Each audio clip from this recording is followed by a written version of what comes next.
The story begins with one of our protagonists, called Teju, rushing into the lab to tell our main protagonist, called Senku, that he wants to confess his feelings that he's held in for 5 years to Yuzuriha, his crush. Senku tells him he is not interested in his illogical decisions. However, he offers him a love potion to boost his confidence, but Teju discards it, saying he won't rely on cheap tricks. As he goes out, the love potion explodes, and Senku explains that it was actually gasoline, but he was 100% sure Teju wouldn't take it. Outside, Teju meets up with Yuzuriha to confess his feelings to her. Meanwhile, the others wager on the outcome of his proposal. At the moment Teju finally puts aside his doubts, he is interrupted by a ray of light. The light shines on the entire world, petrifying any human it touches. The world immediately falls into disarray. Only animals are spared. Teju notices he is still conscious. He vows to stay sane until he can confess his feelings. Time passes. Days, decades, centuries go by until the world plunges back into the Stone Age. One day, Teju suddenly breaks free from his petrification. As he explores the stone world, he remembers the good times with his dear Yuzuriha, who he finds still standing by the camphor tree. He confesses his feelings to the still petrified Yuzuriha, and as he goes close to her body, he notices a message carved into the tree. He finds Senku waiting for him.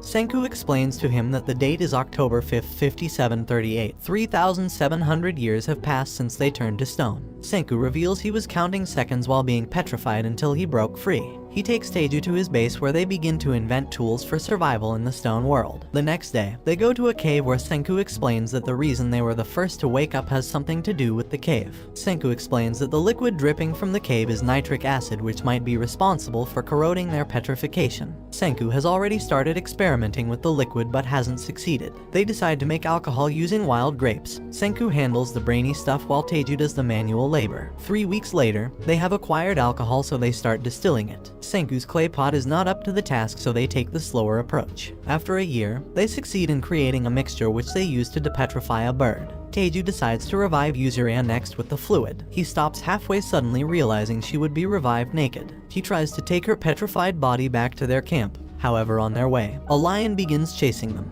The lions keep up with the chase, so Teju hands Yuzuriha's body to Senku in an act of self-sacrifice. Senku disagrees with his plan, so they continue their escape. Teju decides to use the revival fluid on a strong fighter so he can save them. The fighter, known as Shishio Tsukasa, breaks out of his petrification and defeats the lion with brute force. He tells them he'll protect them henceforth. Teju is glad to have a dependable comrade, but Senku has his doubts about their newfound ally. At the base, they introduce themselves to each other. Tsukasa volunteers to be the hunter of the team. His amazing hunting skill enables the team to eat better meat now. Senki tells the group they need calcium carbonate in order to move on with their advancement. He tells Teju to pick up seashells, which they would crush to obtain its carbonate. Tsukasa narrates to Senku a childhood story where he was gathering seashells to make a necklace for his sick sister. He was beaten by a man who accused him of stealing the shells. After the story, he smashes the head of a petrified person. He tells Senku he must not revive the corrupt adults who would eventually taint their free paradise. Senku stops him, saying he is going to revive every single person in the world. Senku realizes that Tsukasa is bad news, so he plots to keep him under control by hiding the secret of the revival fluid. However, Teju runs in, saying he has gotten a full pot of fluid from the cave. Senku has no choice but to tell Tsukasa about the cave. While he goes to the cave, Senku uses the opportunity to carry out the mixing, so Tsukasa doesn't see him do it. They quickly pour the processed revival fluid on Yuzuriha, but she doesn't depetrify instantly. Senku explains the science behind the fluid before Yuzuriha breaks out of the rock. Tsukasa comes back from his smashing spree to confront the group, who now take him as a murderer. Teju dashes to attack him, but Senku knows Tsukasa would kill him instantly, so he shoots an arrow between them. This disorients Tsukasa, who still manages to land a powerful hit on Teju. Tsukasa notes that Teju did not actually attack him, so he explains that he doesn't hurt people no matter what. Tsukasa is stunned by his words, so he tests him, threatening to kill Yuzuriha. Teju takes up her defense but collapses from the injury sustained by blocking Tsukasa's attack.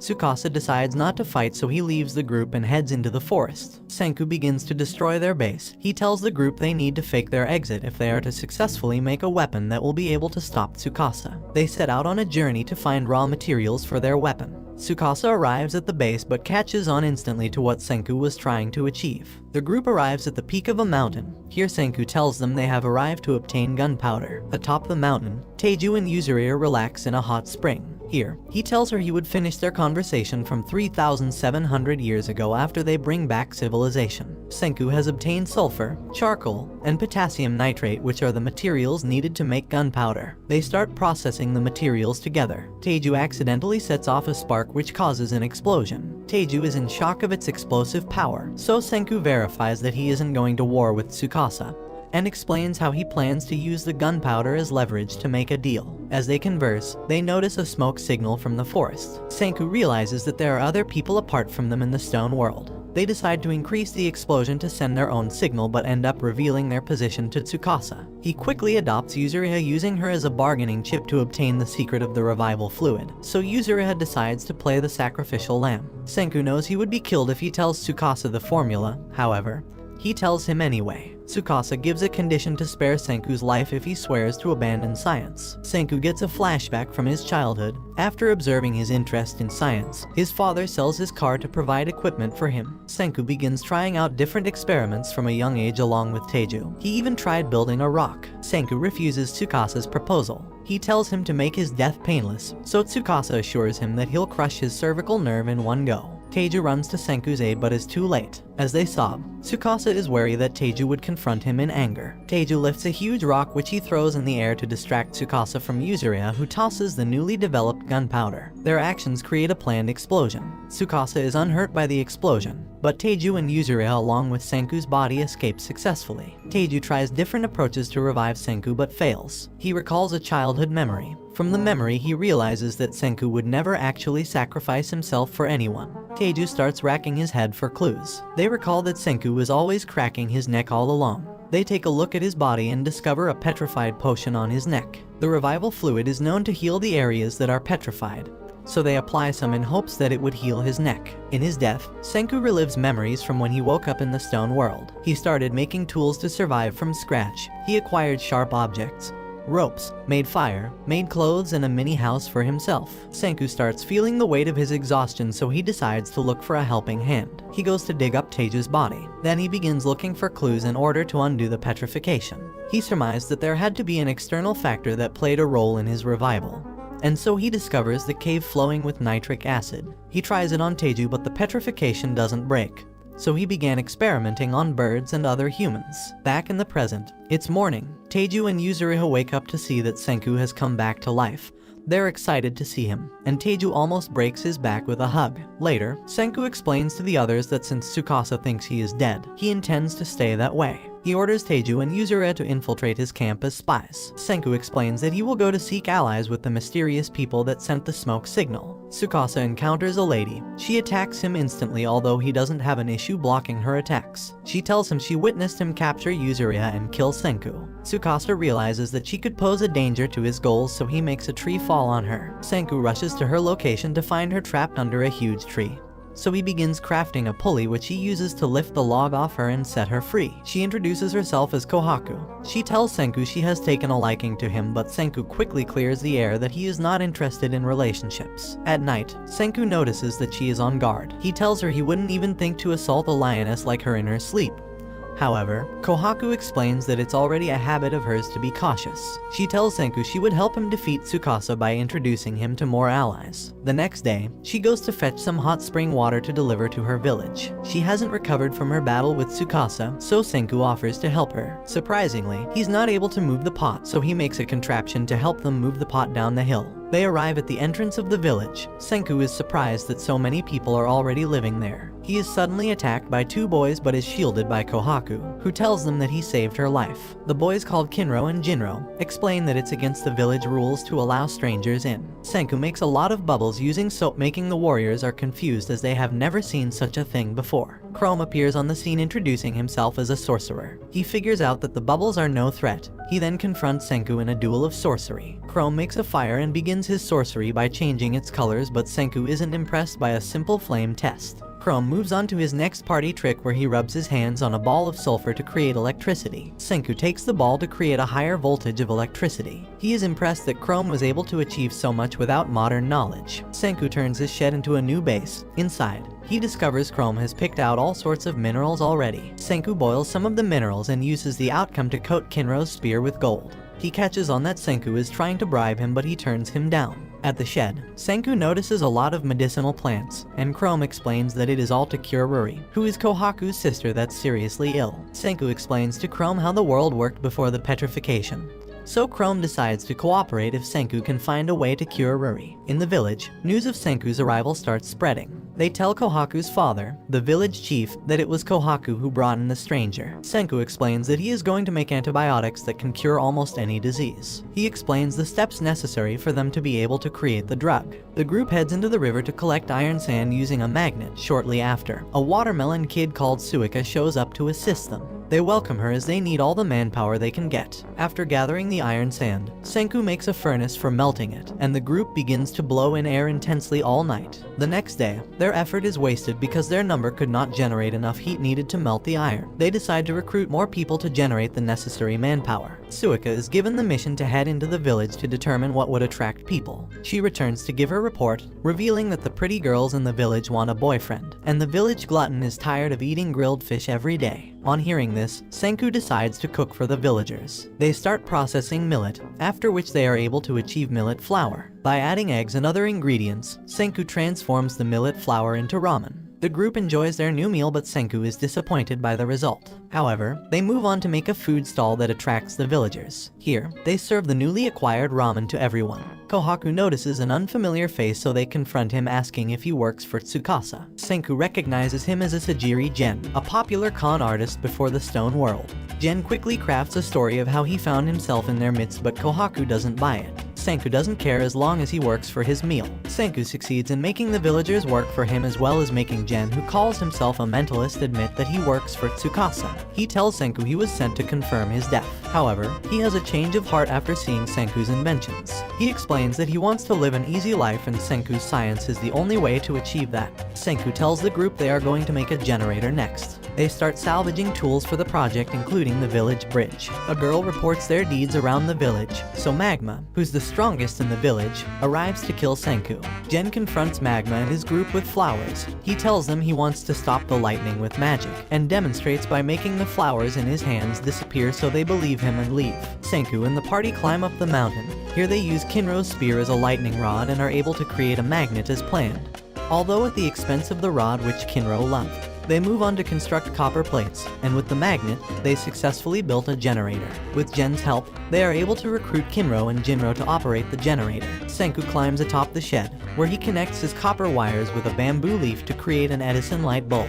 The group discusses what to do with a Sajiri Gen. Senku explains that they have to find a way to make Gen report to Tsukasa that he is indeed dead. Gen has mixed thoughts on the issue. He recalls being revived by Tsukasa, and Tsukasa explains that his role is to investigate if Senku is still alive. Back to the present, Gen is attacked by some unknown men. The group rushes out to aid him, but discovers he succeeded in tricking his attackers into believing he died. While he is treated, Suika goes to investigate who the murderer was. She returns the next morning to tell the group the culprit was Magma. They realize that Magma mistook Gen for Senku, who is Kohaku's ally. She explains that the Grand Bout, which is a competition for choosing who would marry the village priestess to become the new chief, was approaching, so Magma is out for her head. The previous year, she joined the competition just to stop him from marrying Ruri, the priestess. Kohaku suggests that their best bet is for someone from their kingdom of science to win the competition so they can be accepted by the village. They approach Jinro and Kinro to be their champions in the competition. Kohaku begins training them, while Senku and Teiju make plans for making the antibiotic. The next morning, Gen heads back to Tsukasa secretly. The group is worried and tries to go after him, but Senku stops them, as he is convinced Gen won't snitch. They had previously made a deal where Senku would make cola for him in exchange for his cooperation. As agreed, Gen reports to Tsukasa that Senku is dead. Senku informs Teiju that they need a very important material to make drugs.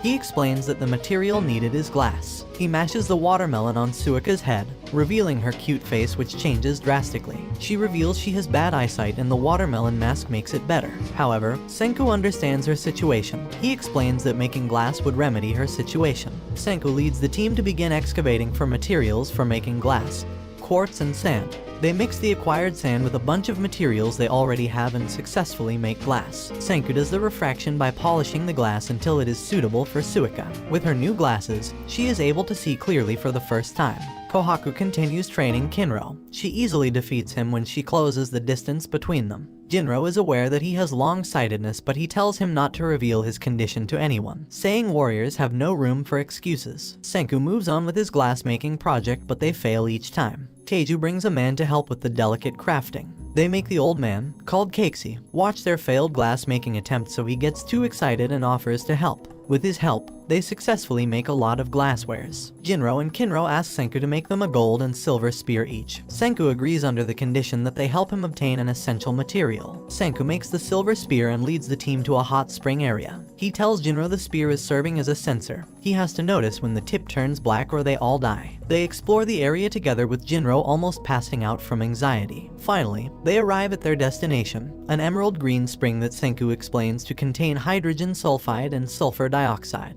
Jinro gets enchanted by the spring but is saved in time by Kohaku before he inhales the poisonous gas. They notice how the birds that went close drop dead instantly. After witnessing the danger of sulfuric acid, back at the village, Kohaku volunteers to risk her life to get it. Senku stops her. He tells them a story where a man died instantly when he tried to tie his shoelace because the poisonous gas was below his knee level. He explains to her that she has no chance of survival no matter her speed. Senku tells the group they are going to make gas masks. After making the gas masks, he tells Chrome to stay behind in case the gas mask doesn't work and he ends up dying. Chrome disagrees with his plan, so they settle for a compromise. Senku has successfully made gas masks, so they head to the spring alone, leaving Jinro, who freaked out, behind. They arrive at the spring alone in one piece while old man Keiichi succeeds in giving Jinro a pep talk.